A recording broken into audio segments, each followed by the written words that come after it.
Breaking Bad has many villains, from Gus Fring's icy precision I will kill your infant daughter to Tuco's chaotic violence. Each one feels larger than life. Even Walter White becomes his own kind of monster as the story unfolds. I am not in danger, Skyler. I am the danger. But then there's Todd. Todd isn't like any other villain. He presents himself as polite, respectful, even helpful. What's your name? Todd, sir. But beneath that surface lies something much darker, a textbook psychopath hiding in plain sight. And the more you look back at Todd's story, the clearer it becomes that every trait we associate with psychopathy is there. When Todd first appears in Season 5, Episode 3, he seems harmless. Just a worker eager to impress Walt and Jesse, asking questions politely. No one, other than us, can ever know that this robbery went down. Yeah, absolutely. He doesn't come off as threatening at all, but that's the mask. Psychopaths often blend into their environment, hiding their true nature behind friendliness and obedience. Right from the start, Todd plays the role of the agreeable subordinate. The first real glimpse of who Todd is comes in the train heist. Season 5, Episode 5, Walt, Jesse, Mike, and Todd pull off one of the show's most incredible set pieces, stealing an entire tanker of methylamine without being detected. Then, a boy on a dirt bike appears, just watching. For Walt and Jesse, it's a shock. For Jesse especially, it's unbearable. The boy is just an innocent witness. But Todd doesn't hesitate. Without even changing his tone, he pulls out a gun and... No! No! No! The chilling part isn't just the act itself, it's how he reacts. Did I make a mistake, Mr. White? Because to me, respectfully, I was looking out for the team. I didn't want to kill him. You gotta believe that. At the end of the day, it was him or us, and I chose us. To him, it's nothing dramatic, nothing tragic. No visible guilt, not even the awareness that what he did might horrify the people standing right beside him. This is exactly how psychopaths operate. They view people less as human beings with emotions and more as obstacles or tools. If someone stands in the way, you remove them. If someone is useful, you keep them around. There's no moral debate, no inner conflict. Where a normal person would feel horror, sadness, or regret, a psychopath feels nothing. Walt and Jesse, on the other hand, are visibly shaken. Walt, for all his corruption, is still processing what just happened. You can see the flicker of shock on his face. But Jesse is destroyed. Jesse has always had a soft spot for kids. Back in Season 2, Episode 12, Phoenix, he dreams of a family with Jane, and you see how badly he craves innocence and normalcy.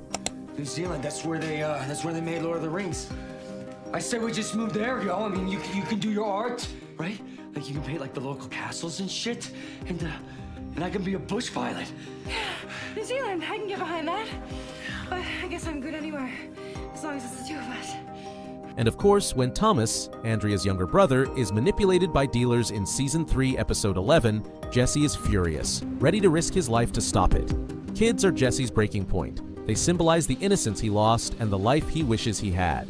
So when Todd casually executes the boy in Dead Freight, Season 5, Episode 5, it isn't just shocking, it's traumatizing. Jesse doesn't just see a witness silenced. He sees yet another child pulled into the destruction that follows him everywhere. And it deepens his spiral into guilt. He already blames himself for Jane's death, even though Walt was the one who stood by and let it happen. He already blames himself for Gail's murder, even though Walt forced his hand. I killed her. What? I killed her. It was me. I got her back up. Jesse, look at me. Look at me. You didn't kill anybody. Now, another innocent is gone, and once again, Jesse is powerless to stop it. And this moment is just the beginning. In Season 5, Episode 13, Hank and Gomez are ambushed. Todd doesn't flinch. He executes them like it's nothing. In Season 5, Episode 14, when Jesse is on his knees, broken and desperate, Todd suggests sparing him. Hey, Uncle Jack.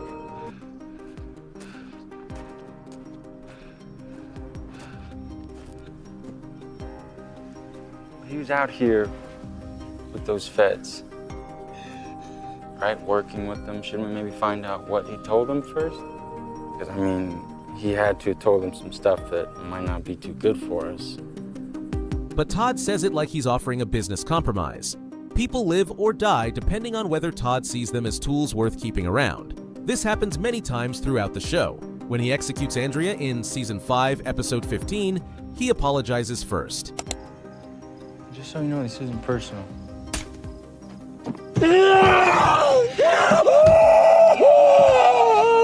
That's not an act. He truly believes it's not personal, that he's simply carrying out a necessary task. That disconnect where he expects others to understand that he's just doing what needs to be done is a hallmark of psychopathy. He feels no guilt because to him, guilt would mean he viewed Andrea as a person.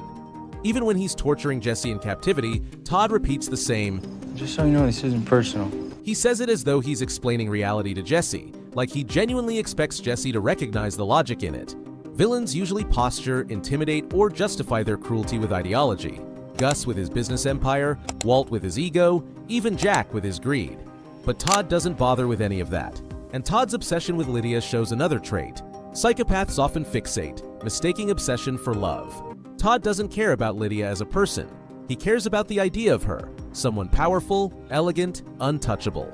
In Season 5, Episode 12, you can see how desperate he is to win her approval. It's chilling because it shows his shallow emotions dressed up as devotion.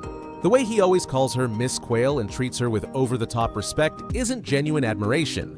In Season 5, Episode 12, you see how desperate he is to get her approval, willing to take big risks just to impress her. This isn't love. It's an unhealthy obsession, the kind that psychopaths mistake for affection.